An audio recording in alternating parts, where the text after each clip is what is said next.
Swayam Prabha. Digital India. Educated India.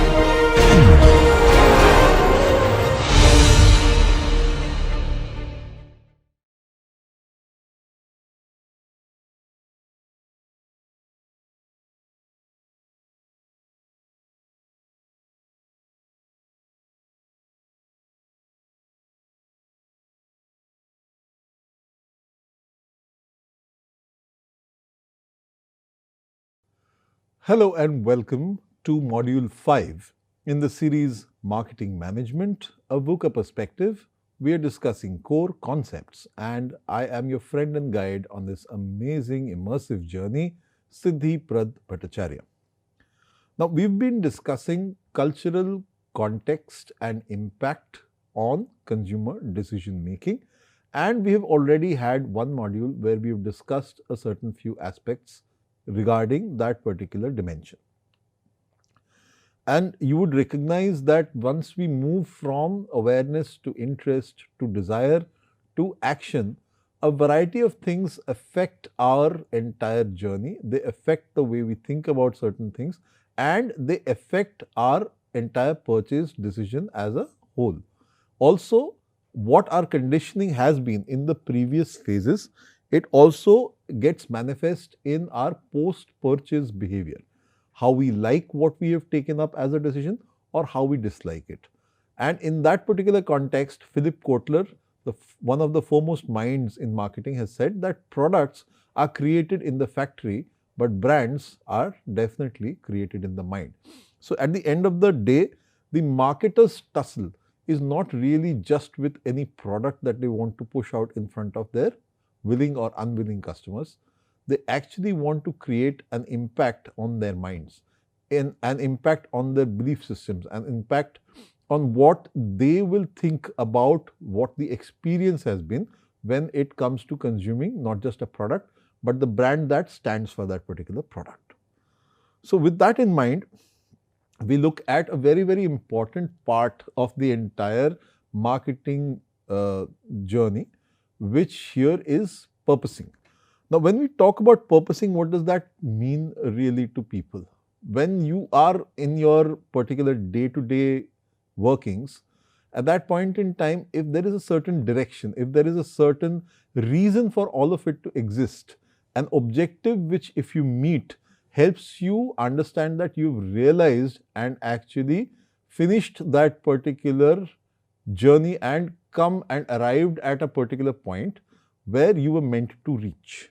That drives you, that gives you that certain direction, it gives you the fuel to reach there. That is called the purposing. The purposing works as much as for the consumer as it does for the brand itself. The brand's role is to fulfill the desires and remove the fears of the consumer on one side, and the role of the consumer is to achieve that hopeful higher state of existence once they have consumed that particular brand or product. So hence, purposing becomes the consumer and brand beacon. It becomes that lighthouse towards which both these partners, the consumer and the brand, must move in unison. A continuous tether for our belief systems comes from individual purposing, and therefore once you've got more and more number of people coming and joining and believing in that shared common idea, you get tribes. And so this ranges into tribes and larger communities that surround those particular brands of note, the brands which are making a significant impact in a multiple number of people's lives. So that is where the true role of purposing really comes from. And the wider the appeal, the more widely known that particular brand is, and the higher appeal it enjoys amongst its followers, the tribe it has conjured up, the community that it flourishes within. So with that in mind, we look at our culture and influence as key factors to marketing, and this has been our second presentation towards that particular special focus. Now, what is the role of influence on consumers' decision making? Consumers' purchase decision makings have evolved, like we spoke of, from straightforward linear processes to complex multi-touchpoint ecosystems. And all of these factors like digitalization, so I am recapping these, digitalization, social media and shifting cultural and environmental priorities makes the consumer of today more informed, skeptical and influenced by a diverse range of factors. Now, factors which we have discussed in the previous conversation also typically move them towards a purchase decision, but because of their myriad nature, it actually at times makes it more complex for them to realize that.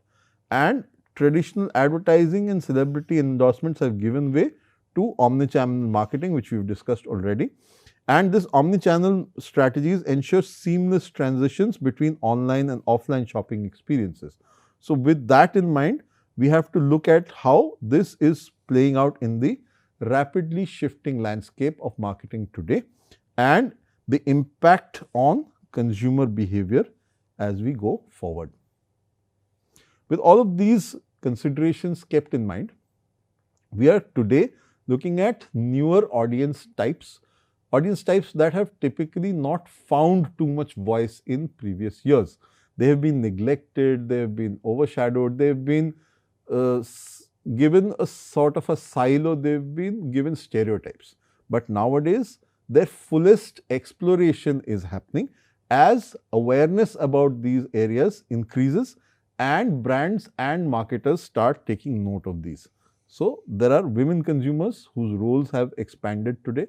Their roles are under a lot of interest and inspection and scrutiny, and therefore, brands are taking special note of these particular audiences and the connect that they help to establish towards culture and the deep purposing that we can derive out of it and how we apply it in advertising, as well as a quick peek at future trends. So, this will be the entire journey today of our conversation. Now, in terms of understanding how women have been able to do these things, we need to take a step back and look at the historical perspective of women as consumers. Traditionally speaking, now the role of the woman has shifted from what they used to be in earlier years. You would have seen that women earlier were depicted primarily as home-centric purchasers, where their thought processes would actually lead them to buy groceries, household goods, childcare products, and that's where it would end. In earlier years especially, and we've talked about generations of consumers, especially in the case of baby boomers,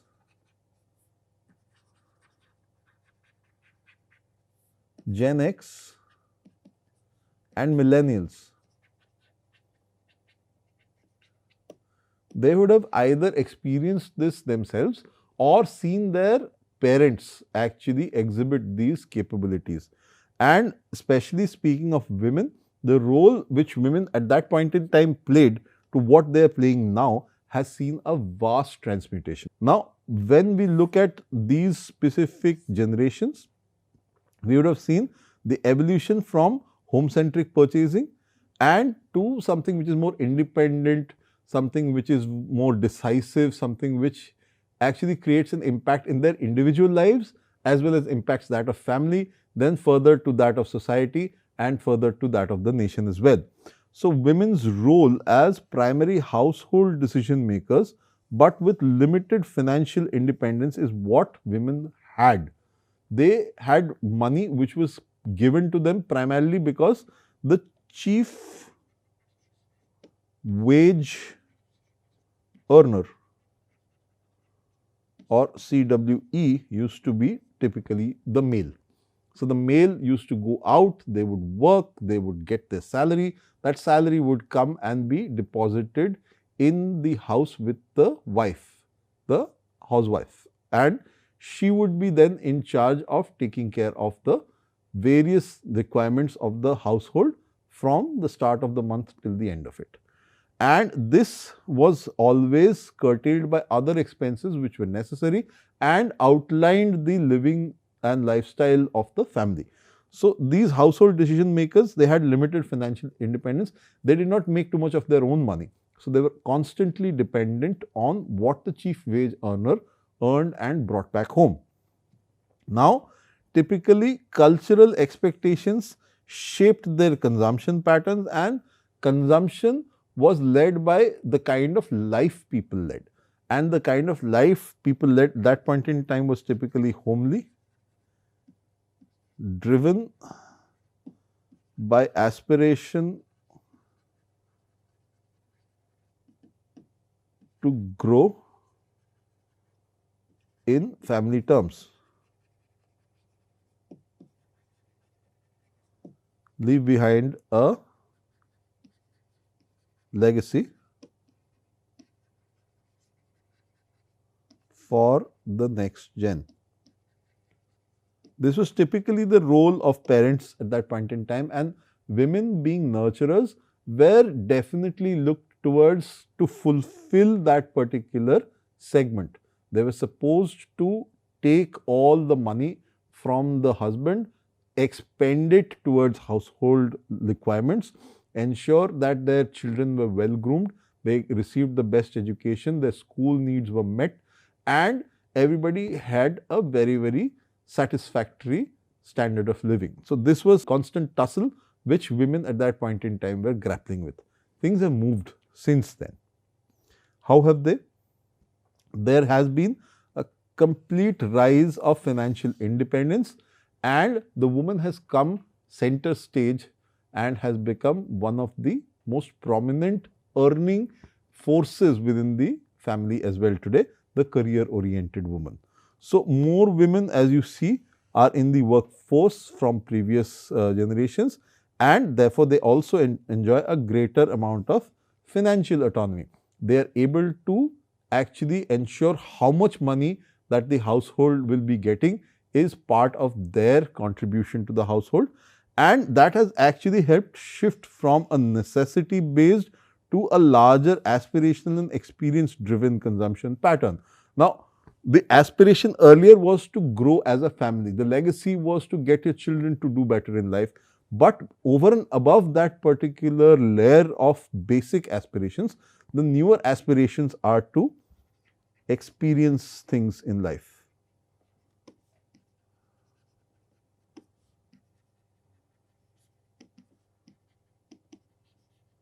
Which means you want to travel more, you want to have unique experiences, probably at times doing experiences that are done solo rather than as a family. So, it is also an individualistic growth rather than just looking at growth from the family's overarching perspective. And as women become more and more financially independent and career oriented and contribute to the family's growth or their personal growth for that matter, you will see that there is a growing influence in investment decisions as well, whether it be real estate, stocks, insurance. All of these things are also reflected in popular culture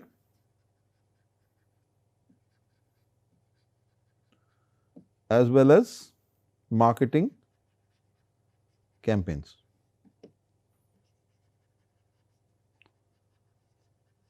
Even narratives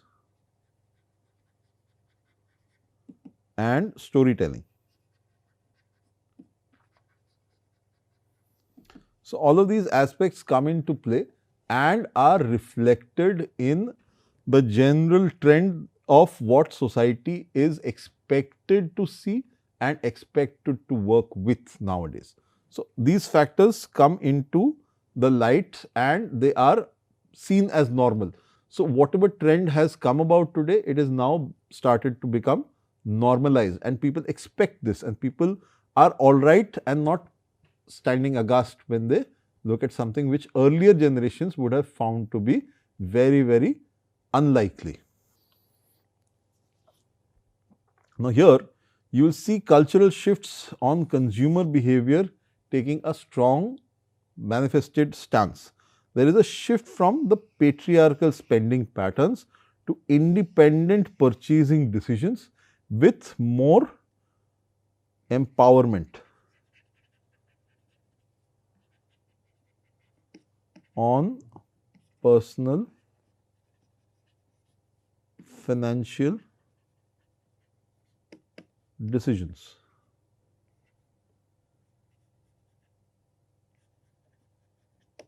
So, these things are going to affect, and as society progresses, you will see more and more of these instances come about and more of people exhibiting these traits. What actually also is influencing this particular space is the influence of feminism, where women want gender equality and they want to be treated as equals, not only in terms of the kind of pay that they get, the work that they can do, but also the respect they command in their individual spaces, and not just in the corporate space, but also at the home state. So, both ways women are claiming back what was rightfully theirs, and even more so because they are now financially able to contribute to that well-being of themselves, their family, to society and to the nation at large. And with this comes in cultural diversity. Now, when we are talking about cultural diversity, women in urban versus women in rural areas have differing spending behavior, but there is a normalization as the ability to spend increases and the access to a variety of products, to a variety of brands, to a variety of formats, all of these things start coming by. Women are getting the necessary amount of exposure, and hence their target audience is expanding for all the marketers as well. They have to now deal with capabilities in terms of spending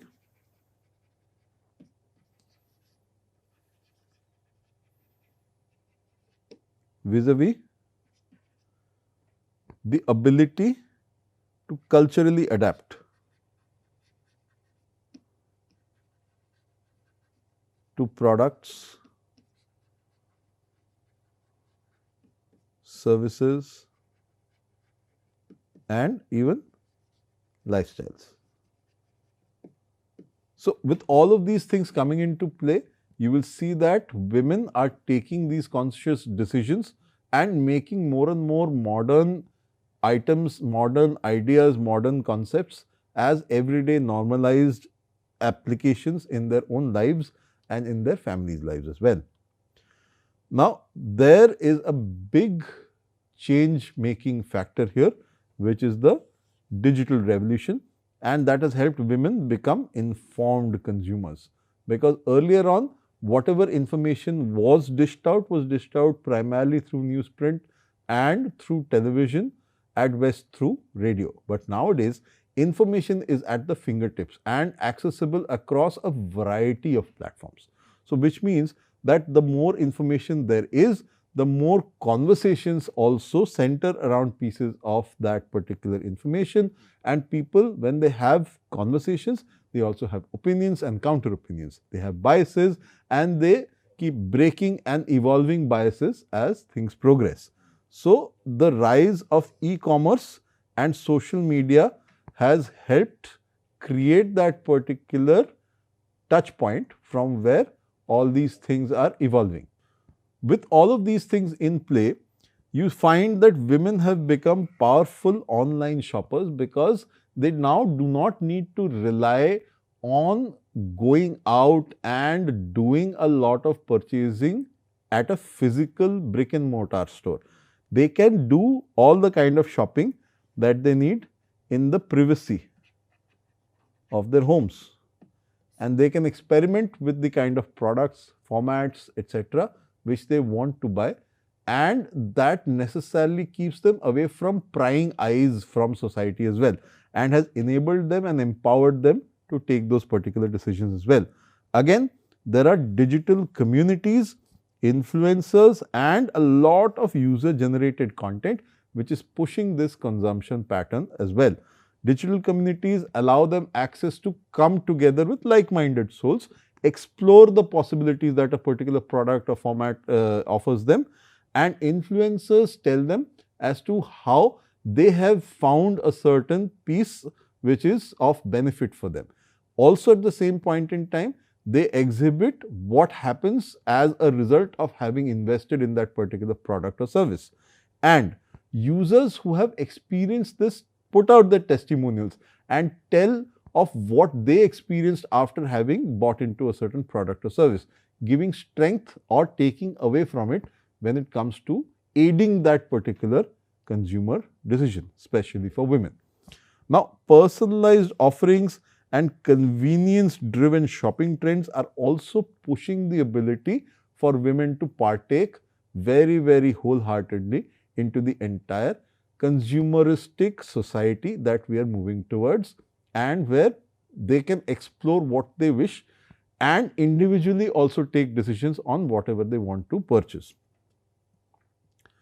With all these things kept in mind, you will also see that women, given their nurturing abilities and the typical direction, en masse are looking at sustainability and ethical consumerism. Why is that so?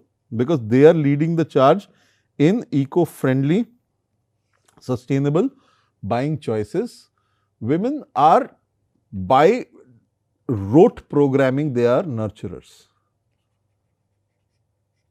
So, as nature has created women to hold that particular role of nurturers, their typical energies are more skewed towards being able to plan for a better, safer, more conducive future. And that is typically why the eco-friendly nature of certain products and the sustainability of certain buying choices actually allows them to plan for a future where it is better than what it is today. Men typically have a more primal hunter-gatherer kind of motive, at least in their energy form. So, that is why their focus is more on providing.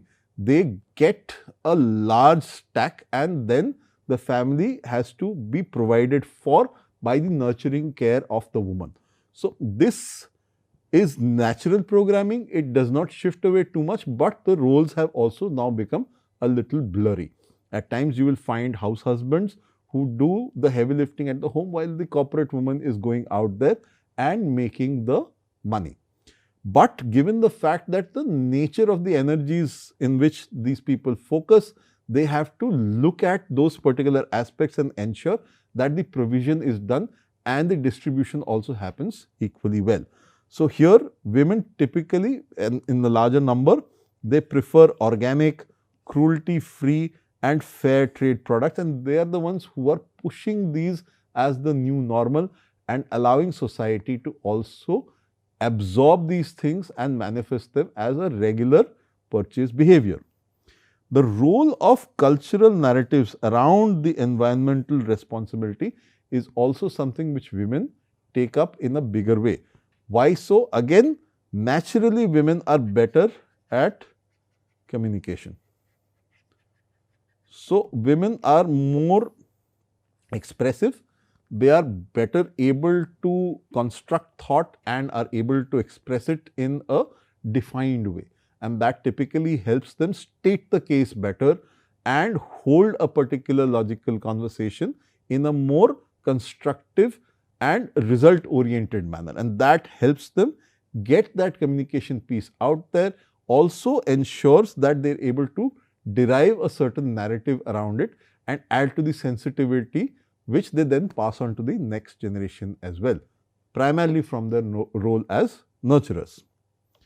Now, the family is also changing as the consumer mindsets and behavior is also changing. In terms of family dynamics and the impact on consumption, you will see that a shift is happening from a traditional joint family structure, which has already now happened in a major way, but even the last dregs of it are sort of going away, and you will see primarily nuclear and independent living coming up, not just in the urban areas, it has now percolated to semi-urban and almost reaching the rural areas as well. Here, there is an increase in demand for convenience-driven products and services, so that everything, as people grow affluent and they have these other responsibilities, they need things delivered to their homestead and they need things delivered for individual requirements as well. So, you will see an overall growth in wellness, in self-care, mental health related purchases. All of these areas also are now pretty much common. They are accepted. There is new information, there is new knowledge.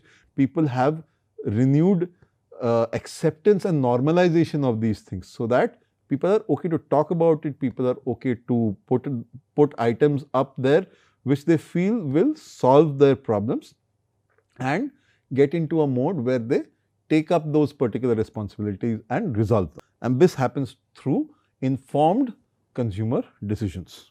Now, as women are more adept at communication, and they are also more likely to be nurturing in their nature, that also gives them the ability to express better and turn into brand advocates and community influencers, because they are able to have those and hold those conversations with like-minded people, whether male or female.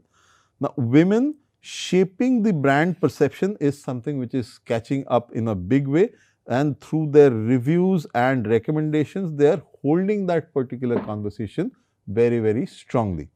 The rise of women-led businesses is also pretty much evident in society, and you can very, very clearly see a huge number of entrepreneurs when it comes to women in society nowadays, which has become normal, which has been accepted, and you can also see how they are making a shift in consumer patterns, because women thinking for women makes them come up with better products which are fine-tuned towards their specific needs. Culturally speaking, and in terms of social expectations, you can see women influencing brand trust and loyalty in a big way because of their nature of creating something which is sustainable. We have seen how sustainability plays a role, and women's mindsets typically foster that kind of sustainability. So, it also tends to end up creating brand trust and loyalty. Brands, whether they are creating them themselves or as consumers, if they are providing the feedback, both these things are adding up to betterment of brands and product lines, and therefore increasing the capability of organizations also, the ones especially who listen to their consumers, to create more brand trust and loyalty and bettering the products as they go along.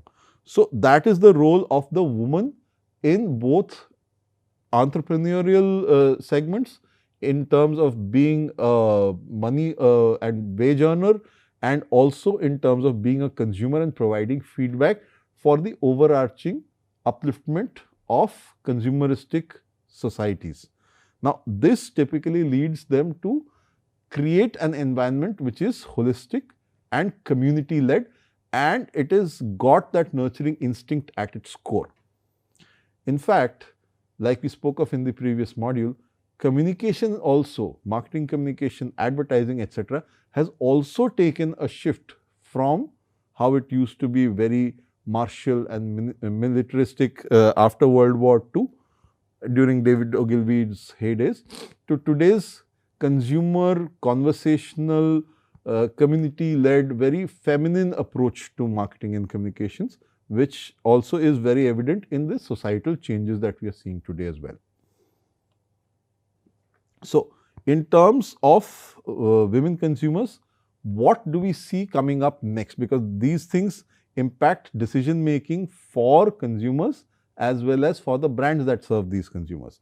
You will see increased purchasing power coming up to women and their ability to lead in financial decision making, whether at an individual level, whether at the homestead level, whether at the societal level, whether in the corporate space, whichever way you look at it, women increasingly will have more and more voice in financial decision making, things that require the spending of money, or things that once the money is spent and the projects are run or the conversation happens, there is a financial impact.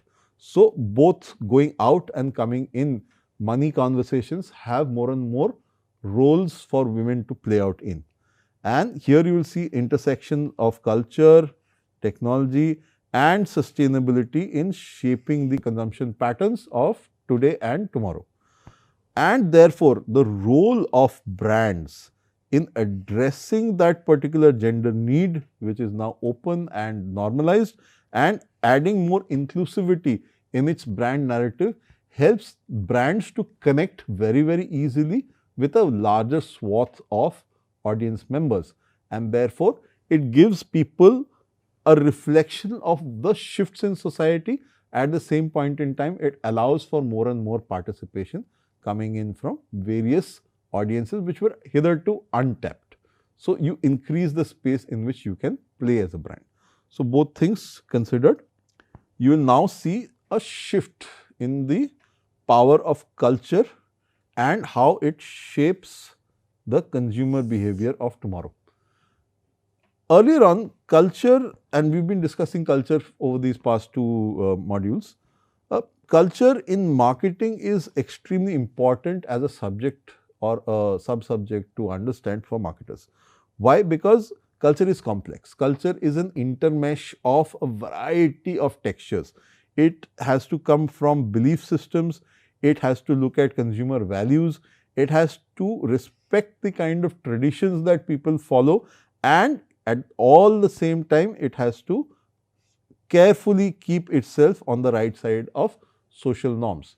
Yes, you can get irreverent at points in time. Yes, you can try and zag when others are zigging, but at the end of the day, the pressure on a brand, the pressure on a marketer is also there to have something which is constructive in nature, so that the movement of society is towards a certain principled format and not towards wanton movement, which can actually be divisive, disruptive and harmful as a larger cause. At the end of the day, any marketing which is doing its job right will always be principled in nature. And that principled nature will create the trust, the belief and the loyalty for the brand. So, these are aspects which marketers need to keep in mind very, very strongly. Now, culture, the intermeshed nature of it, is also an unconscious driver of decision making, because you do not realize a certain few things which subconsciously happen behind any emotional decision or logical decision as well. Certain few types of logic, they come from tenets that we have learnt over our entire experience. A young baby will not have those instincts which somebody who has learnt them over years of experience will. You know, if fire is something that burns you and water is something that wets you, these are things you only learn from empirical experience. Similarly, when you are dealing with people, when you are interacting with situations, when you are chasing problems down and solving them, you are tackling a lot of things in whatever way you can with the life skills that you have been bestowed with. When you are dealing with all these scenarios, what you are doing is effectively trying to solve these problems in the best way you can. And that comes from a lot of learned experience which comes from culture. Culture is a mishmash of all the learned experiences of people who have appeared before you. Their learned experiences have been enmeshed into one acceptable norm which forms what we do in terms of our culture, and that drives your decision making. It puts certain guardrails around you as to what can be done and what can't be done, and that helps you formulate quicker decision making. Otherwise, you will have to reinvent the decision making process from the scratch every single time, which is not very productive, because then you won't get anything done. So, brands which help align people with cultural narratives are the ones which are actually seeing maximum amount of success, because they relate and these things are learned experiences. So, if there is conformance there, if it is a reflection of those learned experiences, people tend to find comfort that this is something which is familiar, this is something which is not going against the grain of what I have been exposed to, what I have learned in my experiences, and that is why this is something I can relate with. So, that automatically lands up to relatability for consumers. Going further, we will look at frames of reference, because people subconsciously tap into their learned experiences. They create frames on various subjects and they align their thinking with those learned frames of experience, and they tap into those things, trying to understand what is it that makes this product either comfortable or unique. And depending on what people are seeking at that point in time, whether they're seeking comfort in relatability or whether they are seeking uniqueness and independence, is what actually affects the decision. At times, it is a mesh of both these things, both comfort as well as uniqueness and individuality. The role of tradition and culture and the role of modernity in marketing are both which bring these aspects to life. Balancing the heritage with progress is something which brands must do, because brands leverage cultural nostalgia so that the comfort factors are built in. But there is a tension here. The tension between traditional and modern values in marketing campaigns exists because at times you want people to adopt new things. You want to create a new category. You want to bring in new kind of adopters into your fold and such like. So, for example, Ayurveda in modern skincare, for example, Patanjali, Forest Essentials, these are brands which have taken the age-old values system and learnings and wisdom of Ayurveda, but what they have done is they have given it a slick, modern look and feel and ensconced it within packaging that appeals to the modern consumer of today and allows for a coexistence of modernity in terms of the format usage, but the age-old wisdom of tradition and learned human experience. So, this is how typically certain brands have been able to balance it out, keeping both tradition and modernity alive at the same point in time. Now, at the same point in time, you also have to look at how things play out at a larger global level and how they can be minimized at the local level to appeal to individual communities. So, localization and globalization in marketing are also very, very evidently important. Now, the importance of understanding how culture affects things is being culturally sensitive and it impacts your marketing strategies. For example, McDonald's adapting menus to local tastes. So, they created Mac Aloo Tikki in India and a teriyaki burger in Japan. So, this is about the brand being conscious of the market they are entering. And in India, whilst the world over, they were typically selling beef burgers as their primary. In India, chicken burgers are the ones which are taken up and beef is absolutely non-existent. So, these are local cultural nuances which the brand must understand, sensitively appreciate and completely adhere to if they are to even survive, let alone thrive in those particular markets. Again, now in Japan, there is consumption of beef, but flavors take hold, and therefore teriyaki, which is a particular flavor which is very, very prevalent and common and acceptable in Japan, found favor with the audience and also found its way into the menu. So, in India, the Mac Aloo Tikki rules the roost because there is a huge population of India which is primarily vegetarian. There are certain people who are vegetarian on certain few days and not on other days. So, creating that opportunity for them to easily and comfortably participate in the brand's offerings is what has helped McDonald's establish itself as a go-to place where people who have different tastes or different expectations on the same single day can experience that beauty of going into the restaurant and ordering their favorite burger. Now, digital globalization is also influencing the same, and cultural homogenization is also affected at the local level in terms of branding. Various brands, internationally speaking, have made cardinal mistakes because what they thought would work in one market and just copied onto the other market would have found success. They did not understand there are local nuances. Even in Western countries, this kind of blunders have been made.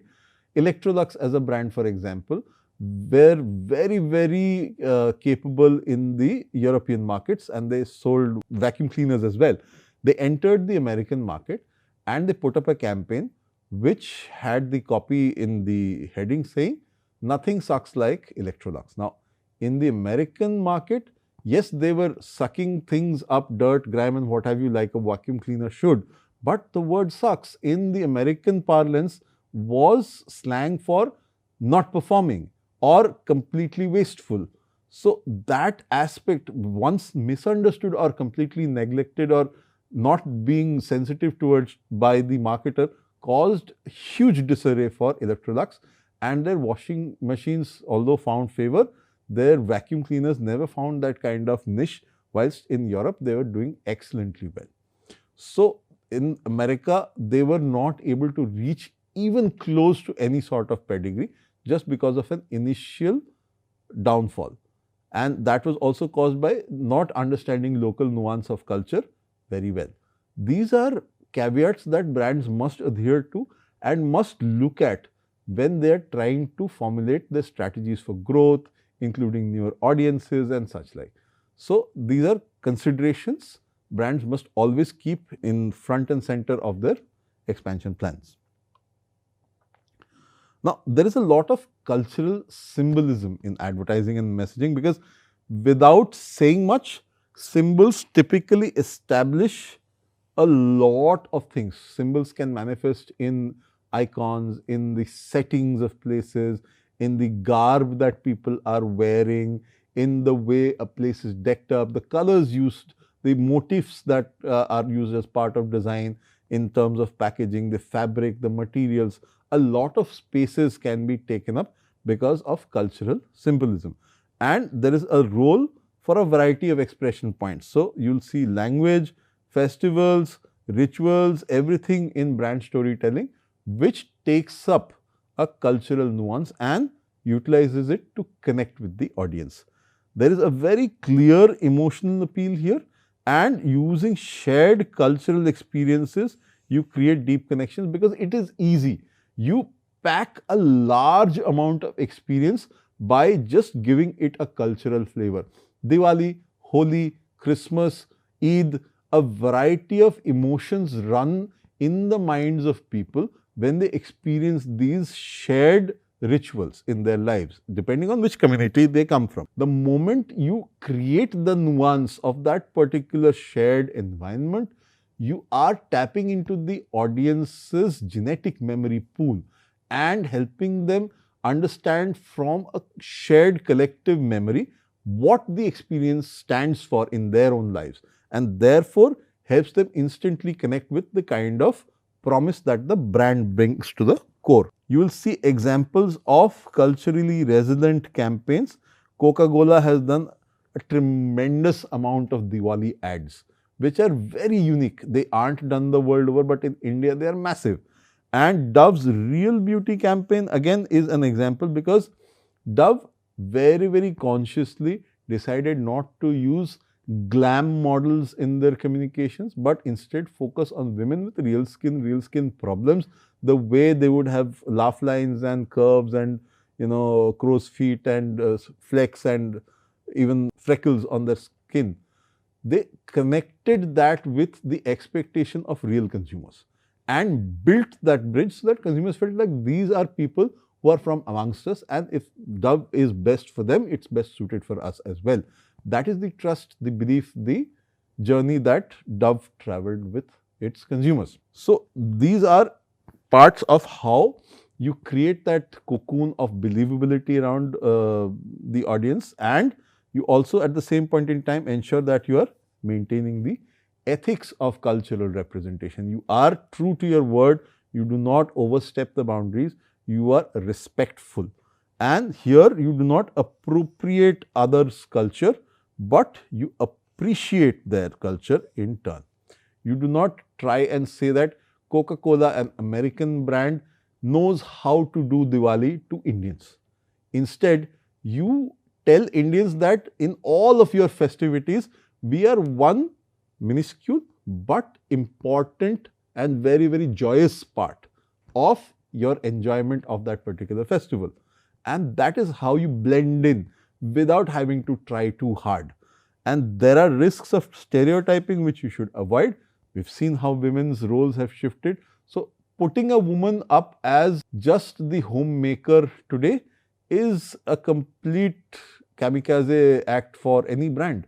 So, instead what you should do is avoid any misrepresentation of that sort, give them a realistic today feature so that you showcase that you really understand the consumer, you appreciate them, you respect their challenges in life and are standing with them.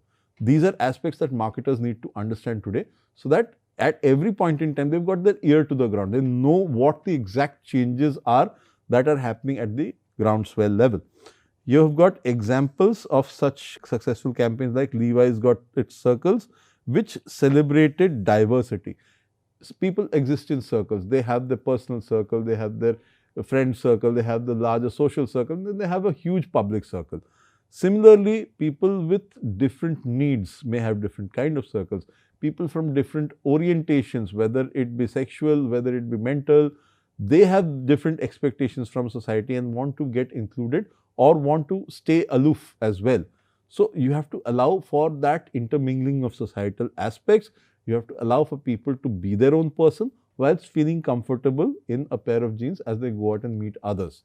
Levi's became that enabler, that central point of agreement, which a pair of jeans only can deliver, because that pair of jeans was so comfortable, anybody from any particular walk in life would feel comfortable in them, and their circle would meld into the other person's circle and they would feel comfortable joining up with somebody who does not exactly look like them or conform to their particular social norms. So, this is a brilliant way to express how inclusivity can be brought in as part of social respect and be showcased as part of the muscles that a brand tends to flex and bring in more and more people into its fold. So, with that in mind, we jump right back to deep purposing, because deep purposing is at the core of what objectives, what direction, what clear goals are brands setting that they and their intended consumers must walk hand in hand to help achieve together and feel that they have a common purpose. So, that is where differentiation comes in, and you build a community building and create standards and strategy for those standards for any particular brand. You define this by saying that deep purpose goes beyond corporate social responsibility and traditional brand missions. It embeds a brand's core purpose, what it truly believes that the world around it should be like and what are they going to do about it, and seeps into all aspects of business, product design, marketing and customer engagement. It reflects, it's your true core nature. If you are a gentle person, you will be gentle across. You cannot be quick to anger, whatever and however poor the scenarios or stimuli in front of you may be. You will be calm in your approach. You will take measured steps. You will ensure that things do not escalate. So, that typically defines who you are at the core. So, that is also something which brands as entities must also reflect in their communication, in their actions and such like. So, why is it so important today is also something which needs to be understood. Consumers, especially the newer age, millennials, Gen Z, now you've got Gen Alpha, Beta is coming up. These generations, they demand authenticity. They want you to be real. Do not make false promises. Do not come across being fake and flaky. And they also want you to showcase how you are going to create a sustainable world, how you are going to stay true to your cause and keep the future generations also in mind. And what kind of social impact are you creating for brands going further. So, these are the key parts of how deep purposing formulates, and there are key elements which you can pick up. You can use purpose, you can use authenticity, emotional connections and long-term commitments, because this is what you believe and this is something which you will not waver from, come what may. That is what defines you as an entity, and that is what propels you into the future when you're interacting with other brands. So, why is it a competitive advantage? It helps you clearly differentiate brands in saturated markets where product differentiation is not really happening, because pretty much everything that could have been invented has, and the products have been reduced to a commodity kind of level. So, it helps create long-term loyalty because you foster emotional bonds with your end audience, and it strengthens the brand's resilience. Purpose-driven brands recover faster from crises. You can have economic downturns, you can have pandemics, you can have logistics problems, a variety of things can come your way. But brands which have that kind of purpose, they have the belief and trust and faith and loyalty of their end consumers. One fine day they will bounce back, and that typically is a shorter curve for brands with purpose, and also boosts the word of mouth marketing. Nothing compares to when a consumer trusts in a brand and speaks of it in their own voice as an advocate to another consumer. So, that word of mouth marketing has the biggest pull in the entire marketing space, and therefore, organic advocacy is something which has no recompense in the marketing space. There is a case study, Patagonia as a brand. It turned sustainability into a core business model and says, don't buy this jacket, which they put it out in their campaign. So, they were talking about sustainable fashion, and they said that they cared for this environment, and they told people not to go for it. Consumers would buy from Patagonia only when that particular need arose, and it would not be just commercial or quick fashion led purchases. So, that is the belief, the deep purpose that Patagonia drove, and it also got acceptance from its audiences. So, this helps you also build a community around yourself, and you can create brand led tribes. You can get people to throng around you and follow you. Nike has a community of athletes, Apple has creative professionals, Lululemon's has got fitness enthusiasts. Each professes to be a certain kind of individual, and those people, they band together, they throng around that central brand, creating a tribe of that band. And it also allows you to have a purpose-led storytelling. You can quickly relate to the kind of stories that these people say, and it sparks emotional investment from people who align with that thought process. And you can use strategies for fostering community. When people are invested, they automatically talk a lot and they create user-generated content, which is free marketing tools for you, and gives other consumers a voice and talks to other prospects who you don't have to now convince, they are doing it all of their own volition. And you get exclusive access and events to create a sense of belonging, which only people who adhere to that mindset will be given access to. And you also have two-way conversations via social media and brand forums. So, this is something which comes to your aid. So, when you're engaging with purpose-driven consumer cohorts, what are you doing? You're understanding different consumer segments through their purpose alignment. You are using socially conscious buyers, people who are aware of what their buying impact actually has on society, and you expect brands to be eco-friendly and ethical in this particular space. You've got Tom's, you've got the Body Shop, which actually keep that as a core purpose in whatever products they come up with and whatever they project in terms of their communication. You have consumers who become activists, so they become people who seek brands that take a stand. For example, Ben & Jerry's political advocacy has kept them very, very clearly against any sort of corruption in that sense. And then there are experience seekers.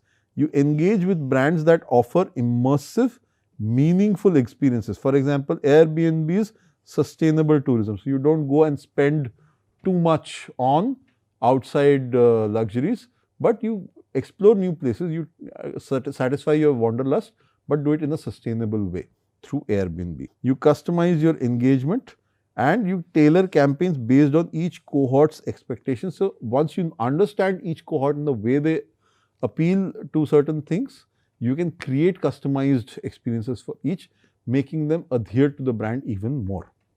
And therefore, you have different kinds of content, you have different kinds of storytelling, and you are able to drive the whole depurposing aspect. Each is driven by narrative, and you move beyond just ads to tell compelling purpose-led stories, because the purpose is at the core and people have come on to your brand to believe and coexist with that purpose in mind. And examples of depurposing storytelling are also there. Nike says you can't stop us. So, it has purpose-driven inclusivity in sports. Unilever says dirt is good, daag achhe hain in India, and Surf Excel made a major splash about it, and they got various manifestations of the same central idea. And it in fact moved from just stain removal and went into social conversations as well, how you moved society for the better. So you reinforced kindness through childhood experiences. You all obviously had the child as the protagonist.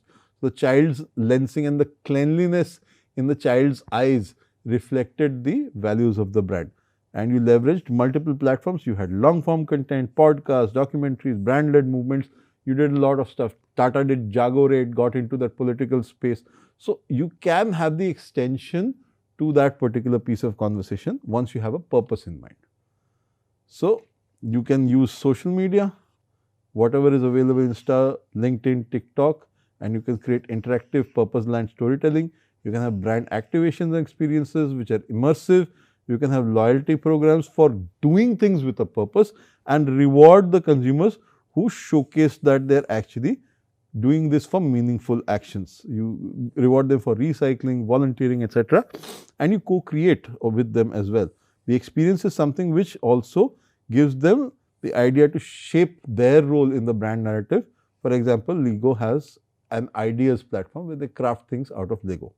Overall, this helps you up your brand advocacy stores, and it helps you create community engagement metrics. For example, user generated content, social shares, sentiment analysis and what have you. And overall sustainability and ethical impact is also part of the achievables in the case of such kind of marketing. You have measurable contributions to cause driven initiatives. In terms of consistency in brand actions, you have better purpose washing and long term commitment over short lived campaigns. And in transparency terms, your communication and impact which is created from it is better. So AI and personalization will help you scale brand purpose while maintaining the authenticity of your role, your purpose and what you mean to other people. So it is not just a branding tool, it is a business philosophy and turns customers into loyal advocates and communities into real movements. And the DNA of the brand is not just sales, but trust, influence and cultural elements, because it has to last over the entire shelf life of the customer. And through AI, you can have hyper personalization because you're collecting data. So you shift people towards individualized brand experiences. You apply the same in women's consumer markets and deep purposing, and you drive conversational commerce. So you have commerce which is on the sides of the conversation. The conversation is more important. And the key takeaway in this case would be that you use AI for cultural sensitivity, inclusivity and hyper relevance by making it relevant to each individual's personal requirements as such. And you move from transactions to create actual relationships. You prioritize connection over product features. And for example, Lululemon had a sweat life community, so where fitness and mindfulness together would be brought to the fore. And you have deep purposing in community building, and as a campaign to brand identity, you can make the shift and have decentralized brand communities individually working and creating a common pool of knowledge and shared experiences, so that you can continuously have cultural and ethical revolution in consumer expectations. So you rise with the ethical consumerism, you always advocate transparency, fair trade and eco-consciousness in your supply chains, and you have regenerative brands like Patagonia which do not want you to spend unless there is reason for it. So together we move forward and see women consumers take a very, very big stake in this, and marketing which was once driven by broad demographics must now navigate the complexities of cultural sensitivity, and that is why consumers today seek more than just products. They want alignment with values, authenticity in storytelling and a sense of belonging. With all of this in mind, we can actually create impact, inclusion and inspiration and not just keep it transactional. So with all of this information, we'll jump back into the frames part as we discussed in the next module and discuss how we reference, create parity and differentiate. Until then, that's me signing off.